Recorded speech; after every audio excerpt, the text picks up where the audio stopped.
Hi everyone, you're here with Liam, and welcome to Storytime. Today we're going to be reading Aranea, a story about a spider. Story by Jenny Wagner with illustrations by Ron Brooks.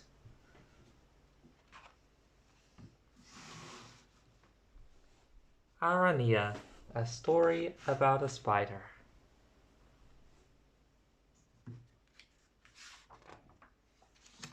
This was originally published in 1975. This is the 1979 edition.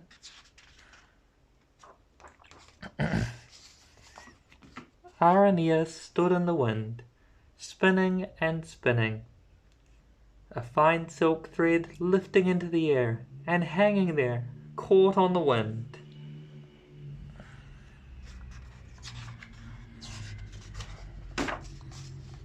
The wind lifted it up. Aranea clung to her thread and floated with it.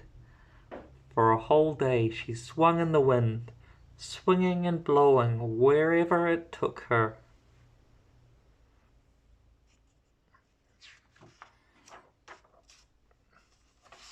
Then she landed on a lilac bush in someone's garden. She crawled into the curl of a leaf and made herself a hiding place, and waited. At dusk she crept out and made her first web.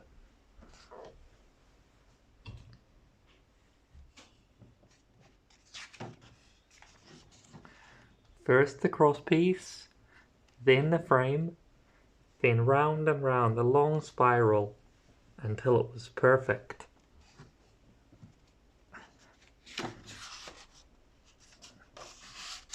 In the morning, the web was there, but only for a little while. Very early, before people were out of doors, Aranea tore it down so that no one would see it.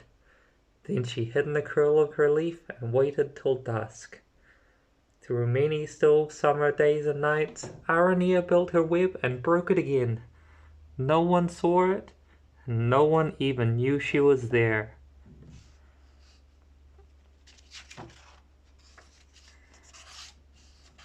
Sometimes, very early, when the boys were going to school, they saw it, and they swished sticks through it and broke it.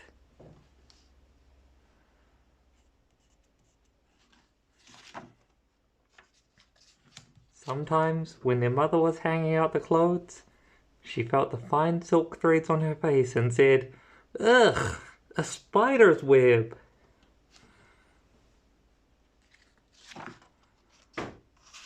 But no one ever saw Aranea until one night near the end of summer. Aranea knew that night there was something wrong. The crosspiece for the web would not catch properly. Again and again she threw it out, but the air was damp and heavy, and the thread would not lift. She made the web as well as she could, but it was not perfect. Then she curled in her leaf and waited. The sky turned black, but no stars came out. There was no moon. Everything was very still and very quiet. Presently a wind came up, and Aranea felt the line sway under her feet. The wind grew stronger, and a piece of the frame came loose. Aranea tried to mend it, but the wind tore it away. The lilac bush shook, and the trees in the garden rattled and hissed.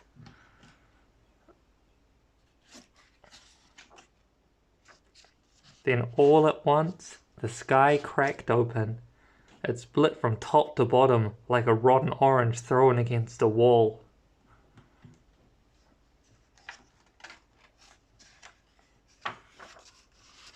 For a moment, the garden lit up like day. Then the rain came down.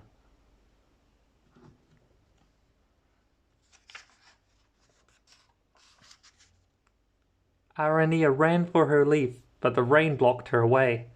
It poured down steadily and heavily, knocking her over whichever way she ran. She dropped to the ground and crawled under the bush, but there were streams of water there too, running every way. She clung to her line for a moment, trying to climb up for shelter. Then she found herself in a fast-running water, with the thread floating, useless, behind her.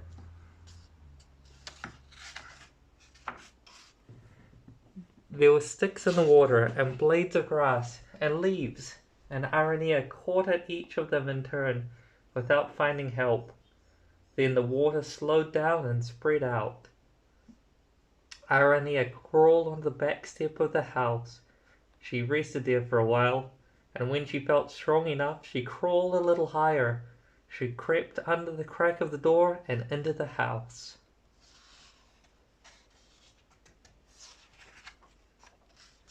She climbed up and up, looking for a corner to hide in.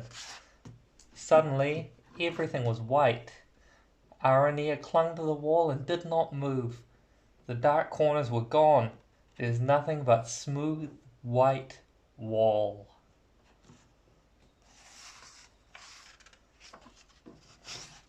She climbed a little higher and waited for a moment. Then she fastened her line and dropped. She ran over the floor and into the shadows. Then she crawled into the laundry.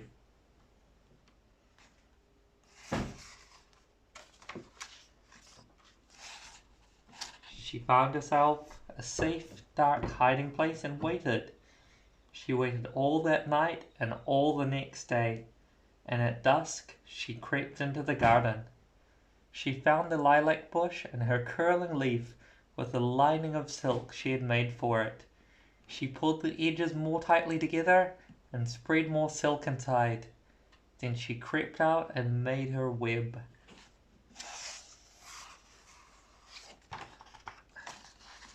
First the crosspiece, then the frame, then round and round the long spiral until it was perfect.